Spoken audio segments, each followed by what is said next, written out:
Alright, take 3. My videos keep getting interrupted and just different chaos going on. Alright. Progress, update, and plans. Update, boxing, grappling, wrestling, all that's going well. My power production isn't necessarily increasing, but my endurance greatly is at that intensity. So, I'm very happy, ecstatic about that. My endurance at that specific intensity has increased. And my workouts around that, and I haven't done too much with that, just a lot going on in life. But all that's going well, besides I broke heavy bag stand and haven't been able to really do the boxing part for a bit, the standing. I can do ground strikes, but that's about it. Right now, strength, I'm peaked. I think I don't mean like I'm done, but I mean I'm just right there, bumping into my personal best. Like, when I watch videos, I can sort of tell my leg strength right now, I'd say, is 95%. My back strength, I don't know. Back strength's right there around that same zone, and a lot of it could just be technique. Like, my personal records were all at times where I was specified in that movement for a couple weeks. That's what happened. But that's what this video is about. A lot of times I do a lot of fluff, and they're not even fluff and puff. They're just different compound movements. And I'm starting to learn certain exercises that really carry over and help me do better in other exercises and everything. For me, I mean, if I did, let's say this, which me going from a 400 to a 500 pound backwards deadlift, that really didn't do anything to any of my other lifts. But going from a 400 to a 500 pound 6-inch deficit deadlift, where I'm staying on my 6-inch fire safe, a deficit, and pulling conventional, that has a great carryover into everything, including a backwards deadlift, into everything. A squat, a partial squat, does that have carryover into crap? Half squats, nope. My bottom up Anderson squats, where I do it slightly above parallel, those are a great carryover into single ply squatting in my personal experience, possibly triple ply. I've never done triple ply or multiply. I assume it would. Raw squatting, not so much, not in my experience. But pause squatting, and I kind of modified it because I'm not a power lifter. Used to be, not anymore. I have different goals now. But I have like my own, I guess, big 3 or whatever. I have my own movements that I like doing. And right now, 6-inch deficit deadlift. And the pause ass to grass Zercher squat on the fire safe. Those are big 2 right there. And one arm preacher curl. That's for arms, and those are 3 exercises that represent, I know, a curl.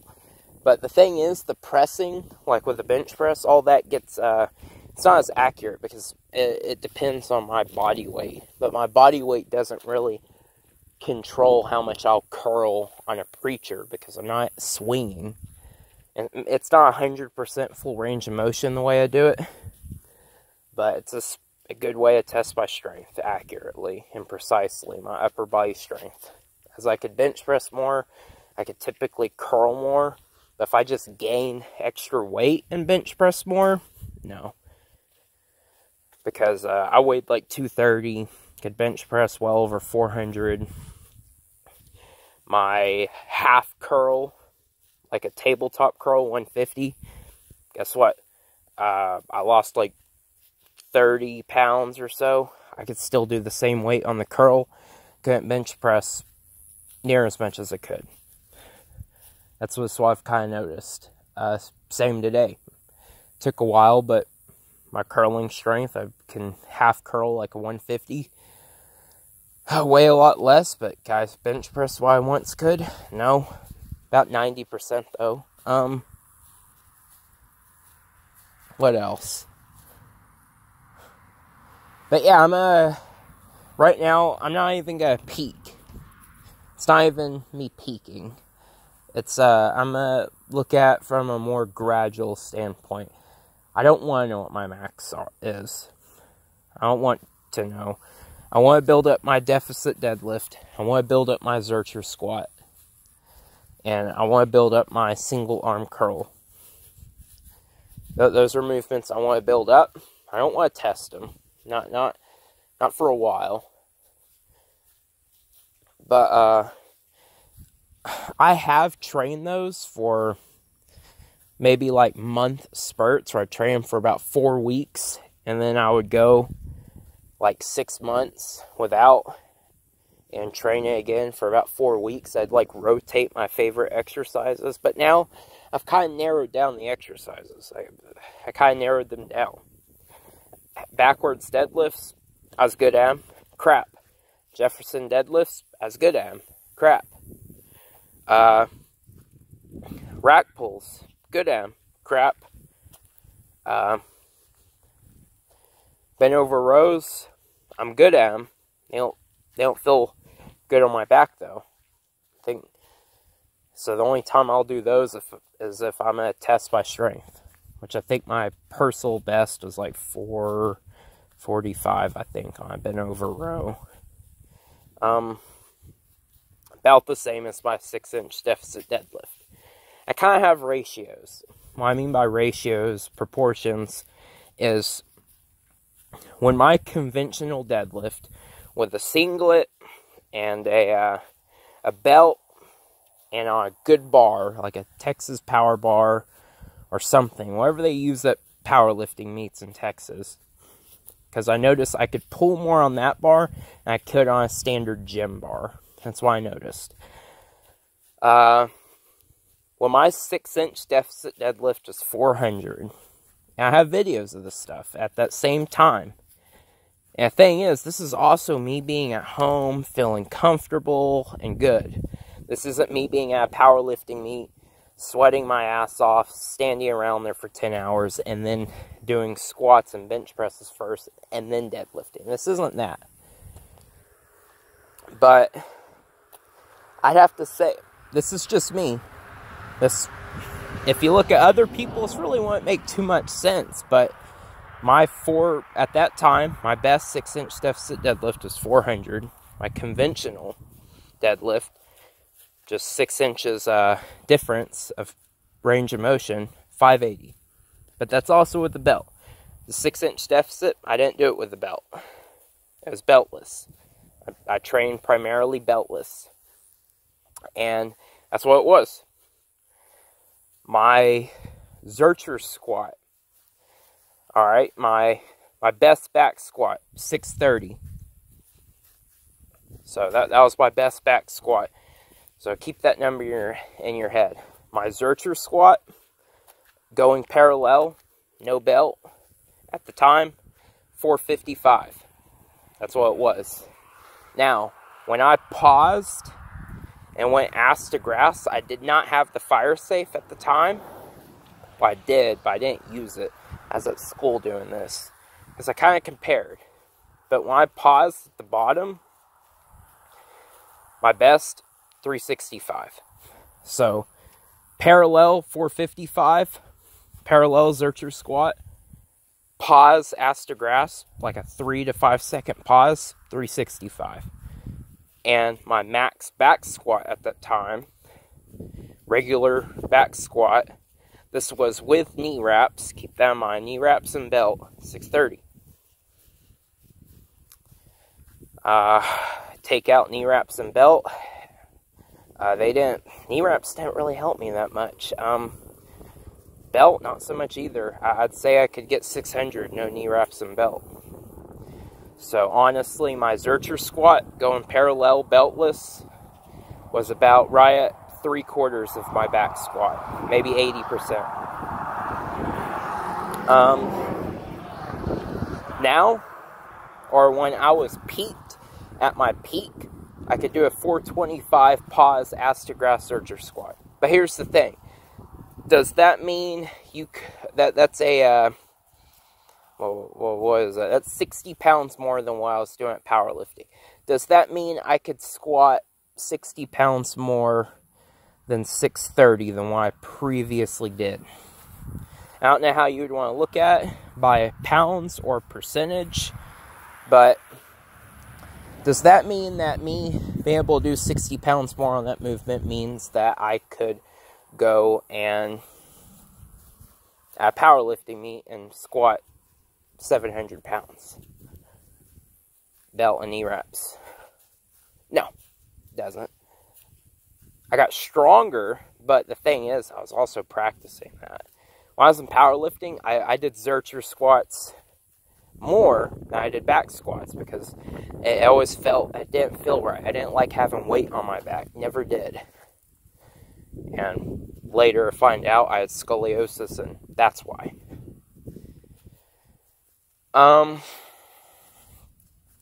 But I think what it does mean, though, is the potential is there. The potential.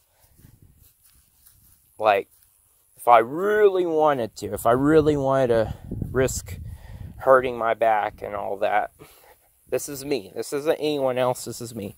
Not saying squats are bad for your back, but they're bad for my back. I always felt a slight pain doing them, too, for years and years. Like, what the hell's going on?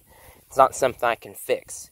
So, I have lumbar scoliosis. Not horrible, minor. But after doing typically anything over 200 pounds, I always felt it. So, I always thought it was from sitting all day at school. My lower back getting tight. That's what I always thought it was. So I did a lot of stretches, became very flexible. But honestly, it made it worse.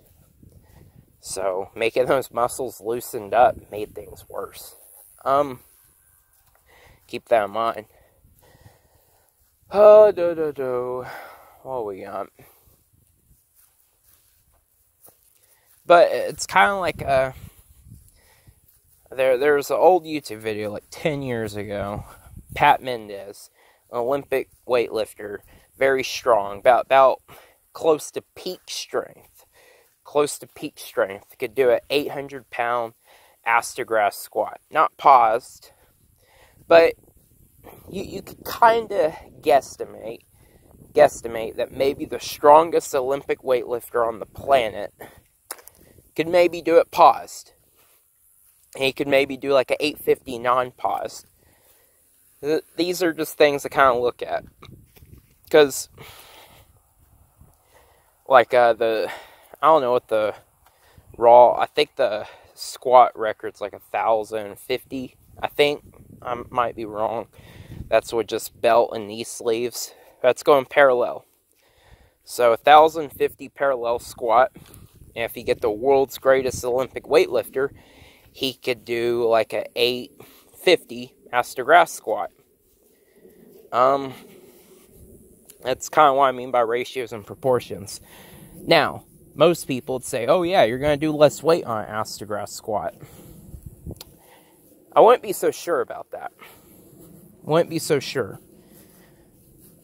Because you get good at what you practice. So, Pat Mendez, he's my example. He's English, we all know him. Actually, another example, Clarence Kennedy.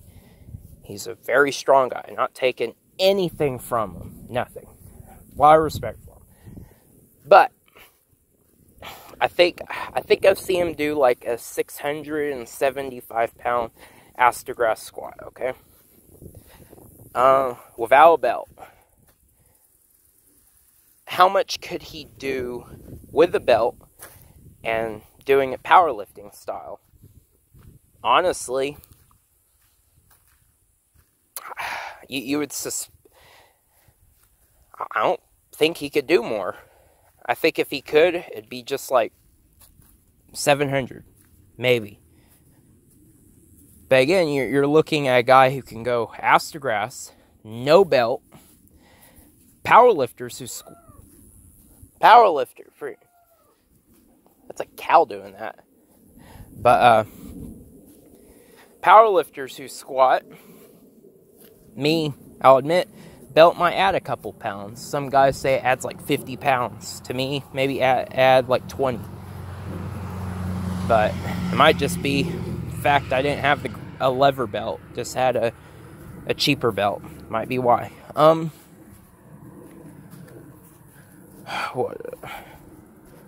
But Clarence Kennedy, you would assume, based off of Aster-grass squat, 675, that's probably like 80% of what any person on the planet could do in that style and fashion. Because, like I was saying earlier, Pat Mendez, dude, could clean and jerk over 500 pounds, close to the world records. So my assumption is if you got the greatest Olympic weightlifter ever, he could probably Aster-grass squat 850 if he wanted to. So Clarence Kennedy's like 80% there. I'd give him 80%.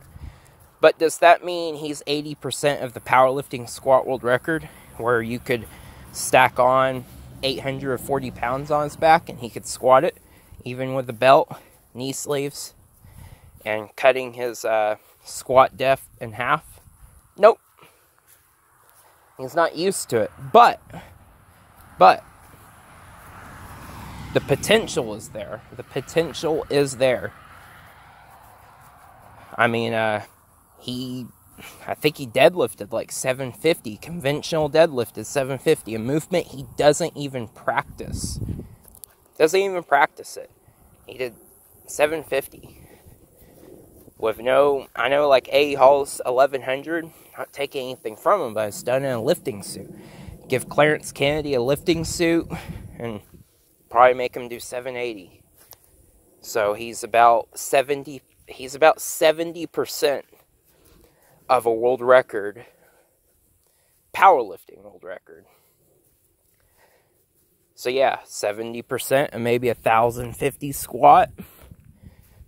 He might be able to do about 730 on a powerlifting squat with some practice and technique and maybe a couple weeks going at it.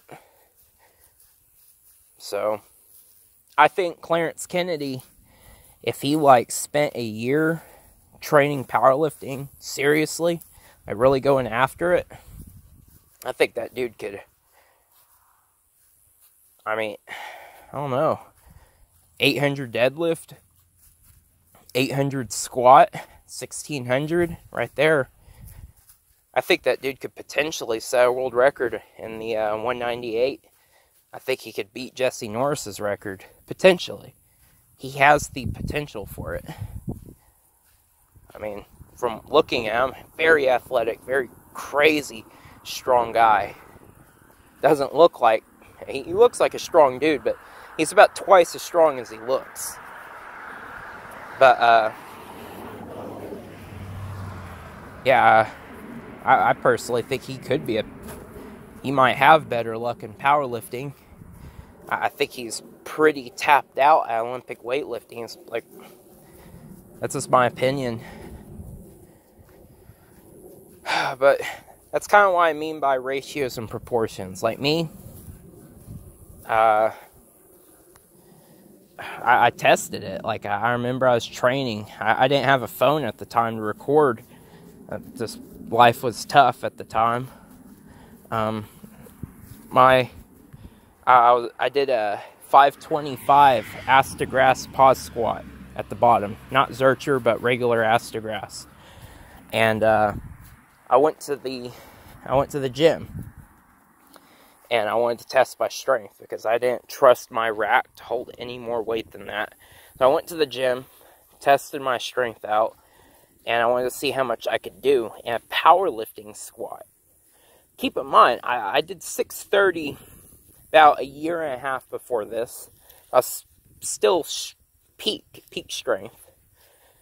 I went to the gym and I failed at 475 my first try. I got it my second try, but I failed. So I could squat more pause ass to grass than I could parallel powerlifting. There was no belt, but yeah. That's just the truth. My body wasn't used to the movement. It got used to a different type of squat mechanic. That's what happened. Now, does that mean that Ray Williams, the guy who holds the squat world record, could squat 1,000 pounds ass to grass paused? No, it doesn't. But if he could, we'd be looking at a 1,200 pound squatter, that's for sure. If he could. It builds the potential, but the mechanics aren't there. But the potential's there. A lot. You hear the term strength is specific. Well, a lot of it takes practice. That's why the movements I'm going to focus on are pause, zercher, your ass to grass, 6-inch deficit deadlift, because they're all very full range of motion. Very full range of motion. Have to be strong through the whole movement. No cheating involved in this at all. I like those movements. You can't cheat on them. I like a strict curl with your back up against the wall. I prefer a single arm preacher curl. So, it's just easier to set up. I like those kind of movements. They're very accurate to test your strength. On a bench press, you can arch more. There's too much technique involved.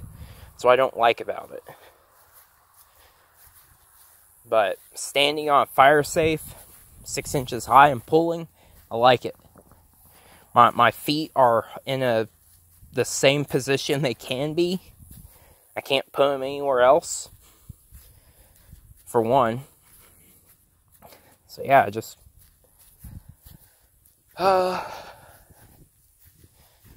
that's about it. It's a little rant, a little update, some plans. But yeah, I mean, when I was in powerlifting, when I had a 430 bench, 630 squat, 580 conventional deadlift, for like a grand total of like 1630. My other total, with my right arm preacher curl, 105. Left arm preacher curl, 95. That's 200. My pause ass to grass zercher squat, 365. That's 565. My 6-inch deficit deadlift, 400. It's a 965 total at my big three. Now, or no, not now. I don't know where I'm at now. When I was peaked at my best, 105 preacher curl. Still to this day, I'm probably at 105 preacher curl. Right arm. 95 left arm. 200 again. 425 pause ass to grass zercher squat. 625 total now. 6-inch deficit deadlift. 450 or 455. So we're looking at like 1,075, 1,080. Overall, about 15% stronger. Maybe 10 to 15% stronger on those lifts. Give it 10 because I was practicing them a bit more. So, at my best, my peak, I was about 10% stronger than I competed in powerlifting. So if I put that same dedication, me versus being a 18-year-old and a 20-year-old, if I kept training powerlifting, maybe instead of a 1630 total, I could have maybe hit 1,800 total. But the thing is, when I did peak, I would have been in the 220 weight class at that time. So, But yeah, that's about it. Our video's long enough. Sorry. Have a good day.